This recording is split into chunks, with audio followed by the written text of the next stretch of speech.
So hello and welcome to yet another video of बही खाता by Sonal. हाँ, पीछे वही लिखा है जो पिछले क्लास में हुआ था। कंफ्यूजन ना हो, जहाँ से हम पिछले क्लास को एंड किए थे वहीं से स्टार्ट करना है आज, तो इसलिए मैंने मिटाया नहीं। ठीक है, तो आज जहाँ से उस दिन रुके थे ना, मतलब कल, वहीं से स्टार्ट करते हैं। ठीक है, तो देखो पिछले क्लास में हमने एक क्वेश्चन किया था जहाँ की कोई इंफॉर्मेशन नहीं पता था हमको कि न्यू पार्टनर के आने से कौन से पार्टनर को कितना लॉस हुआ, कितना सैक्रिफाइस करना पड़ा। ठीक है, तो ये क्वेश्चन को इधर ही सॉल्व रहने देते हैं। ठीक है, ऐसे ही नहीं मिटाते हैं। ठीक है, कंफ्यूजन ना हो कहकर। अब एक क्वेश्चन यहाँ पे लिखते हैं। ठीक है, और उसमें इंफॉर्मेशन रहेगा वो दूसरे मेथड वाला रहेगा, जहां पे इंफॉर्मेशन दिया रहता है कि नए पार्टनर के आने से किसको कितना सैक्रिफाइस हो रहा है। ठीक है, तो इसको मिटाते हैं, क्वेश्चन लिखते हैं। ठीक है,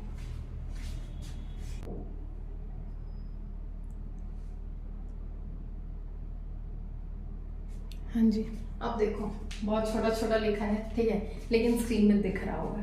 तो अब देखो दूसरा क्वेश्चन है, A and B are 3:2 partners.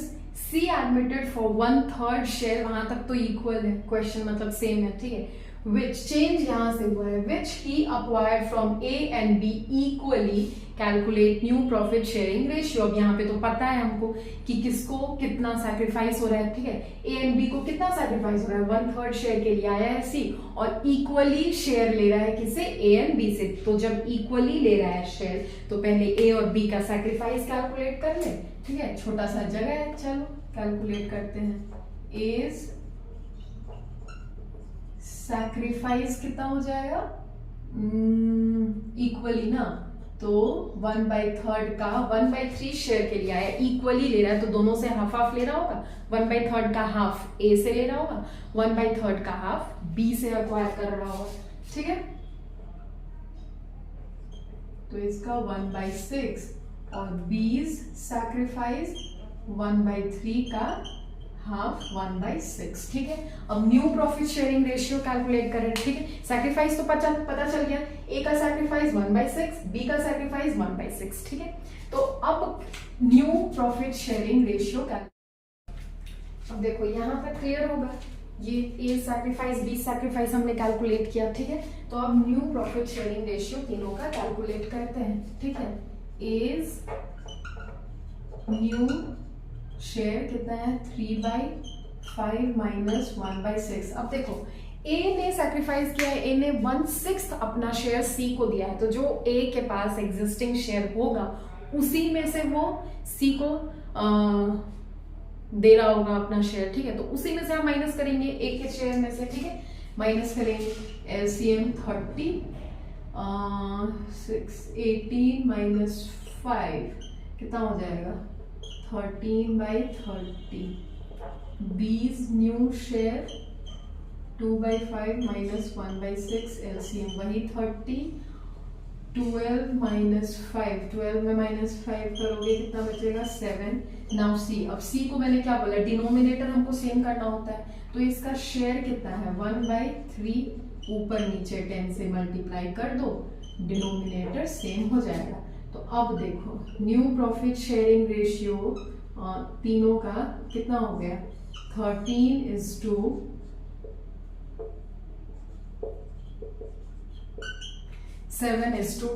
ठीक है, तो अब क्लियर होगा दोनों क्वेश्चन दोनों मेथड से, जब इंफॉर्मेशन नहीं दिया रहता है, जब इंफॉर्मेशन दिया है। ठीक है, कि न्यू पार्टनर के आने से किसको कितना नुकसान हो रहा है, कितना सैक्रिफाइस करना पड़ रहा है, दोनों तरह का क्वेश्चन एक ही साथ मैंने सॉल्व किया हुआ है। ठीक है, एक ही जगह पे आप लोग भी सॉल्व करो। अब कंफ्यूजन क्या होता है ना, ऐसे एक जगह पे दोनों मेथड से अगर क्वेश्चन सॉल्व रहा तो कंफ्यूजन नहीं होता है कि कहाँ पे अज्यूम करना है, कहाँ पे नहीं करना है। ठीक है, तो इसको सॉल्व करो। अब करते हैं हम बुक के क्वेश्चंस।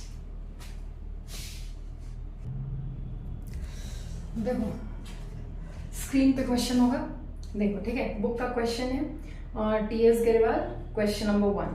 क्वेश्चन है, Raj, Ram and Ramesh are partner sharing profits and losses in the ratio 5:3:2। कितने पार्टनर्स हैं, राज, राम एंड रमेश। ठीक है, और इनका रेशियो कितना था, 5।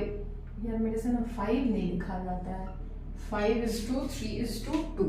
They admit Suresh into partnership. Suresh admit हुआ, ठीक है, सुरेश एडमिटेड, ठीक है, सुरेश एडमिट हुआ into partnership and give him 1/5 share of profits. और सुरेश को कितना प्रॉफिट्स, उसका शेयर कितना है 1/5, ठीक है. Share of profits, find the new profit sharing ratio. अब इसमें कोई इंफॉर्मेशन नहीं दिया है कि सुरेश के आने से किसको कितना सैक्रिफाइस हो रहा है, ठीक है.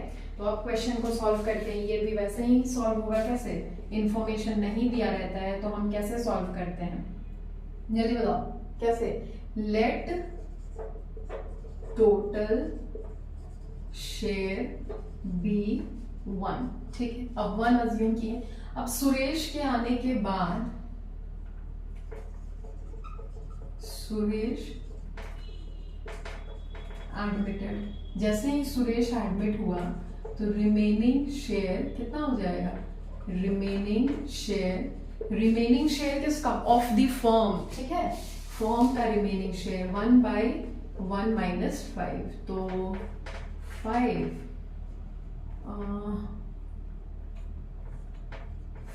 माइनस 1 4/5, ठीक है. रिमेनिंग शेयर तो इतना ही होगा. अब कैलकुलेट करते हैं हम न्यू शेयर. तो राज न्यू शेयर इक्वल टू कितना है 5/10 इंटू 4/5, कितना हो जाएगा 20/50, ठीक है. राम्स न्यू शेयर इसका कितना है 3/10 इंटू 4/5. इंटू करते जाएंगे, ठीक है. जो ये है इसको मतलब इंडिविजुअली सबके शेयर से बस मल्टीप्लाई करना है, ठीक है. कितना हो जाएगा 12/50. नाउ रमेश's न्यू शेयर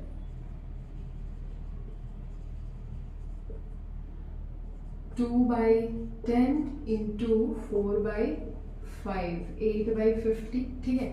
अब न्यू शेयर हमको पता चल गया. क्या आया न्यू शेयर 20:12:8. इसको और काट सकते हैं आगे, ठीक है. लेकिन अब देखो एक और पार्टनर है ना सुरेश, तो फिर सुरेश का शेयर 1/5 है. डिनोमिनेटर हमको इक्वल करना पड़ेगा. तो डिनोमिनेटर अब इक्वल करते हैं, ठीक है. इधर नहीं दिखेगा. अब इधर देखो सुरेश 1/5, डिनोमिनेटर में कितना है 50 है 50 है 50 है. इसको भी 50 कर दे डिनोमिनेटर इसका, तो 10/50 आ जाएगा, ठीक है. Therefore, new profit sharing ratio equal to 20:12:8:10. अब इसको आप लोग 2 से देखो कट जाएगा, कितना हो जाएगा 10:6:4:5, ठीक है. तो न्यू प्रॉफिट शेयरिंग रेशियो ये भी लिखोगे तो सही होगा, ये भी लिखोगे तो सही होगा, ठीक है.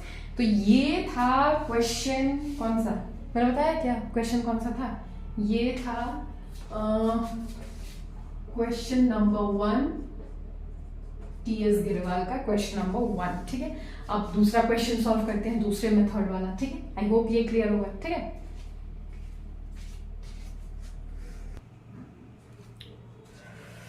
अब देखो आई होप ये क्वेश्चन क्लियर होगा, ठीक है. तो वीडियो लेंदी हो रहा है क्या नहीं पता यार. देखो ठीक है, यहीं पे रुकते हैं, ठीक है. अब नेक्स्ट क्वेश्चन बुक का ही क्वेश्चन सॉल्व करेंगे, ठीक है. बुक के क्वेश्चन के साथ मिलते हैं अब नेक्स्ट वीडियो में. तब तक के लिए आप क्लास 12 में नए हो, हम इधर नए हैं, साथ मिलकर पढ़ते सीखते समझते हैं और एंजॉय करते हैं, गर्मी से बचे रहते हैं, ठीक है. चलो बाय.